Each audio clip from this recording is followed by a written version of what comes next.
Mais de 1.300 pessoas foram presas depois de atos que destruíram parte da sede dos três poderes lá em Brasília no mês passado, né? Mais de 900 deles continuam presos e entre eles há catarinenses. Mas o que diz a justiça sobre isso?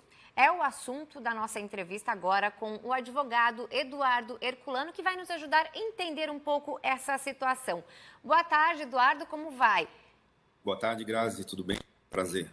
Igualmente, Eduardo, a gente quer entender como é que está a situação. Eles estão em julgamento? Como é que é a situação dessas pessoas que estão lá e que permanecem ainda presas? Vamos lá. Há uma distopia de informações muito grande em relação a esses atos, né? Primeiramente, há que se rechaçar toda e qualquer prática de ato de violência ou de predação de patrimônio público e, por evidente, não se trata de defender uma ideologia de esquerda ou de direita. Existem pessoas presas que, dentro de uma ingenuidade, se autofilmaram, algumas então já partiram de uma premissa de que praticaram crimes e outras que a gente não sabe ainda se praticaram crimes.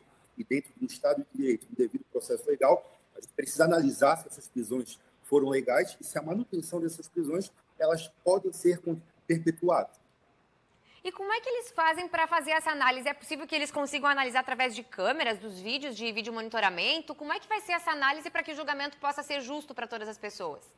Sem sombra de dúvida, a polícia, os três poderes, eles têm um aparato de segurança e inteligência muito grande.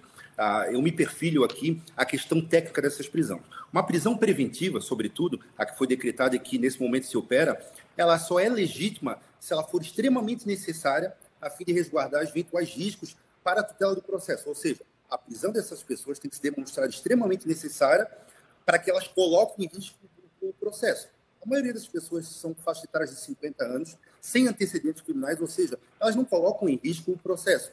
E o elemento hábil que legitimou a prisão, hoje mais não subsiste.